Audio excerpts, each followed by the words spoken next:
Hello, my name is Khan Ross. I'm a former British diplomat and advisor to various political groups and democratic countries around the world, including, relevant in this case, various self-determination movements such as Western Sahara, Somaliland, and indeed Catalonia, and many others.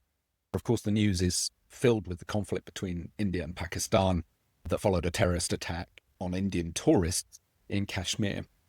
The Kashmiri issue tends to be presented as a kind of equal two-sided conflict.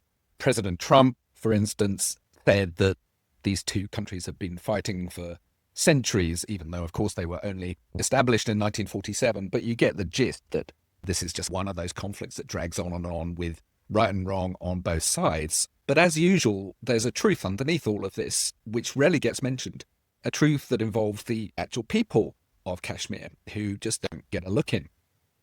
Kashmir has been disputed between India and Pakistan ever since partition in 1947. But what of the people who actually live there? What do they want? It was in fact agreed in 1948 at the UN that there should be a plebiscite, i.e. a vote on the status of Kashmir, whether it should belong to India or Pakistan. But the vote has never taken place, and India now rejects a vote, even though it once agreed it. Pakistan, in turn, continues to support a plebiscite. It's not clear what the result of a plebiscite would actually be, thanks to demographic changes in Kashmir. But Kashmir is overwhelmingly Muslim, suggesting that the inhabitants would choose to become part of Pakistan, which is, of course, the reason India rejects a plebiscite. Kashmir used to have a degree of autonomy, with some policymaking powers at the local level. But in 2019, India, under Modi, removed this autonomy and put Kashmir under direct rule from New Delhi.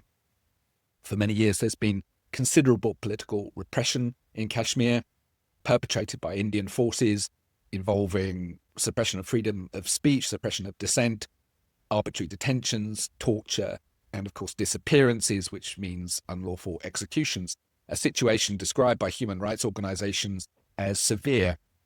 Now, obviously, the answer would be to allow the plebiscite, let the people decide. But with an ethno-nationalist government in India, they are ever less disposed to allowing such a thing and instead prefer the route of repression and antagonism.